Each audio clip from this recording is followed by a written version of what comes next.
Hey, what's going on everyone? Matthew from therighttrader.com back today with another daily crypto update. Today we're going to go over my normal schedule as well as some of the big movers, which include Ethereum Classic and VeChain. All of those in a more detailed technical analysis on TradingView in just a second. And talking about my schedule, due to large requests from all of you guys, I will be bringing back Vchain into the daily updates. I have no bias and I really base everything off the feedback that you guys give me, and a lot of you wanted to see Vchain return back to these videos, and that's exactly what I'm going to do. Also, a lot of you that want to see Icon and VeChain added here, so I'm going to try to get around to doing that pretty soon. And just to go over what's happening with the general market, things are looking good. We are now moving higher after our slight pullback, even a bit sooner than expected, which is great. And things are looking good. I believe we're going to start pushing higher over the next couple days. Bitcoin especially doing great, up 8% over the past 24 hours. And we're going to jump right into the technical analysis side of things, starting off with Nano, then we're going to go over the big movers. Actually, we're going to start off with VeChain and Ethereum Classic, go over Nano, and then Bitcoin, and the rest of our normal schedule. But don't forget to follow me on Twitter for live cryptocurrency market updates. I'll have a link to that in the description of this video. And let's go right over, starting off with Ethereum Classic. So if you've been watching my videos, you probably know that Ethereum Classic has been looking good here, and I believe it'll continue to have these, kind of spikes as it has been doing. Basically, I think we're going to see Ethereum Classic come up the ranking pretty nicely. If we take a look here, it's currently at the 14th spot, market cap of $4 billion. And let's go ahead and see what's happening. So got our pullback after our breakout above that 3,000 Satoshi level. And when we got our pullback, that's exactly where we bounced off of. Pretty common pattern, right? After you get a big pullback, there is a pretty decent chance that you come back and test the breakout level. We got our bounce there as expected, and we're now moving back, hopefully towards the all-time high now, which is 4,100 Satoshis. We'll have to see how this plays out over the next couple days, but it looks like we do have a V-shaped bounce here in the making, which usually leads to, pretty quickly recovering to where we were previously, which was, the new all-time high that we put in, like I mentioned. So great buying volume here. Indicators all coming back up nicely. Broke out of the downtrend on the RSI, bounce on the MACD, bounce on the histogram. And yeah, not much holding it back. We'll have to see if there is indeed a little bit of resistance once we come up to these higher levels. Initially, maybe a little bit of resistance near 3,900 Satoshis, and then of course the all-time high at 4,100 Satoshis. But if we complete this V-shaped bounce, may consolidate a little bit in this range, should be able to make a new all-time high pretty soon though. And let's go over to VeChain, see what VeChain has been up to. VeChain is currently, it broke out of its downtrend. We're now back to uptrending. We had lost that for a quick minute, and we're still pretty flat on the Bollinger Bands, but what matters is that we're back above this pink uptrend line right here. It's just going to be a matter of climbing back through our levels. Our next big resistance is at 64,000 Satoshis. Once we get through that, probably another bit of resistance at around 70,000 Satoshis, and then we're pretty much back to the all-time highs already. About to cross over on the MACD and histogram. Great sign there. That's exactly what we're waiting for as far as getting that bullish indicator signal. And RSI coming back up slowly but surely. So VeChain looking good here. The one thing that may hold it back is that we're very close to the upper Bollinger Band, but if we're able to really push higher here over the next couple days, we should be able to get back above that 64,000 Satoshi area. But what is possible, if there is just too much pressure from this upper Bollinger Band, since the range is pretty tight here, we could break horizontally through the uptrend line and then just consolidate a little bit more. So it could go either way, to be honest. We'll just have to wait and see. But let's go ahead and take a look at Nano. Now, Nano, unfortunately, isn't doing great here. What happened is we lost our 80,000 support level, and I said that if we lost that, probably going to be moving much lower. That's exactly what happened. It was kind of the last support level before, moving back down to 70,000 Satoshis, basically. We didn't go all the way down to 70,000 Satoshis, currently bouncing at around 73,000 Satoshis. We also had some pretty good support at 75,000 Satoshis, but we weren't able to get a bounce there. So that's going to act as resistance now. And no specific news, relating to this drop, but what just makes sense is, I mentioned this previously, the fact that Nano still has this BitGrail drama on the sidelines, and it's something that's still ongoing, right? That problem has not really been resolved. It's something that's going to weigh on the price heavily until it is, and it's probably going to take quite some time for that to clear up.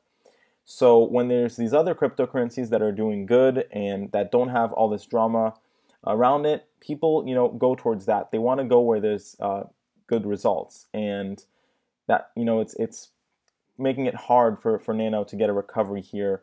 So like I said, we want to try to get back above this downtrend line over here. We now have this shorter term downtrend line in the making, which is a bit steeper. That's going to put some pressure on the price as well. Really, we want to get back above 85,000 Satoshis is the level that we have to get back above to really confirm that we're bullish again. And until we see that, price is probably going to struggle. Could we move lower here? Definitely, especially if we see that we start to have trouble getting back above 75,000 Satoshis.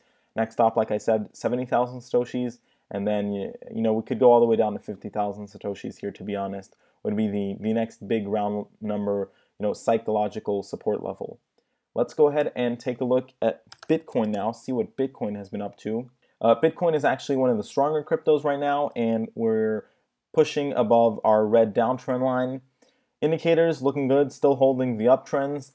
We are currently right below our upper Bollinger Band, which is actually expanding. So we have the Bollinger Bands expanding, the middle band right over here, that's actually starting to uptrend, which is a very good sign. As long as we're in our channel between these two pink trend lines, I'd say nothing really to worry about. We should, move higher. What's good here is that the fact that we're pushing already so quickly after a little pullback higher tells me that we're probably going to have a similar move to what we had over here, where we really just trend higher right below the upper Bollinger Band, probably all the way up to $12,788, which is our next resistance level. And then we might pull back a little bit pretty soon here. I think that over the next few weeks we should be back in between $12,000 and $15,000. Let's go ahead and take a look at our next cryptocurrency, which is going to be Ethereum, and see what Ethereum has been up to. So Ethereum is in a little bit of a different formation than Bitcoin and Litecoin, not necessarily a bearish formation or anything like that, just a little bit more of a consolidation pattern. And what we're seeing here is we've got to bounce off that $917 mark, which is our support level. We want to try to get back above our RSI uptrend line. And really, we have this symmetrical triangle formation, right? That's our two red trend lines that form that. What is likely with this type of formation is that, you go towards the end of it and then you either get a break towards the upside or downside. Since cryptos are looking pretty good here, we may be able to already break above our downtrend line pretty soon here. That is looking like a decent chance, since we are holding above this $917 level. If we lose that, probably going to go towards the end of the formation until we get the break above the downtrend line. But either way here, I'm not worried about Ethereum. It is looking good. Let's take a look at Litecoin and see what Litecoin has been up to. So Litecoin is in a pretty similar formation as Bitcoin. It's also in a channel formation. So we are between these two pink trend lines, moving higher in this channel. Indicators looking good, all uptrending still. We got our uptrending middle band as well, which is a very good sign. Currently holding above that $218 support level. We're probably going to face a little bit of resistance at around $240. I'll go ahead and throw in that resistance level, but really our next stop is going to be that $280 area. Litecoin should go up with the rest of the market as well, but first, getting back above $240 will be a pretty key level as far as telling us that we're ready to pretty quickly move back up towards $280. Let's go ahead and take a look at Ripple now. As predicted, Ripple is still consolidating between $1 and $1.23. Currently forming a base here before moving higher probably. We are back above our 50 line on the RSI, which is good. Just a matter of time here. I think that we're waiting for these Bollinger Bands to flatten out. And once we had enough consolidation, probably going to start moving higher again, back towards $1.50. Let's go ahead and take a look at Neo, which I believe is doing pretty good here. And hopefully we're back to our higher highs. It looks like we are back above our uptrend line, which is very good. Back above that $140 mark as well, very key. And indicators looking good. We want to try to get back above $146, and then we're back into our previous range here right before all-time highs. I think we have a good chance of that happening over the next 2-3 days. So Neo is looking good here, nothing really to complain about. Should maybe consolidate between $146 and $167, and then once the whole market comes back up, because Neo is a little bit ahead of the herd, probably going to see a move towards the all-time highs here. Let's go ahead and go over to Stellar Lumens, see what Stellar has been doing. So Stellar, unfortunately, is not looking great here, guys. We lost our 4,000 Satoshi support level, and that means that we're probably going to come all the way down here towards 3,000, maybe 500 Satoshis. That corresponds to our longer-term uptrend line. That's okay, because like I said, what is likely here is that we trade between this current uptrend line and our previous one right over here. So we'll probably be bouncing in between these two trend lines as we move higher slowly but surely. And another thing to point out is we want to see some kind of bullish signal on the indicators, because for now we've been strictly downtrending and no real sign of a reversal just yet. Let's go ahead and go over to Lisk, which has been basically the only cryptocurrency to be unaffected by the recent market drop we had. It's currently hanging around $29. Indicators looking okay, maybe falling a little bit lower. It actually looks like we're going to have some consolidation here for Lisk. Nothing major, but could drop down a little bit closer to $25 as we just take a little bit of a breather before breaking above this red downtrend line. Once that happens and we manage to hold above that, shouldn't be too hard to get back towards $33, probably even hold above that at that point. Let's go ahead and go over to Cardano now, see what Cardano has been doing. And Cardano having a rough time here. Constant selling volume, price declining non-stop, and we even have a little bit more of a steeper downtrend line right over here. So no real sign of reversal on the indicators. We have to see that happen if we want any chance to get back to uptrending.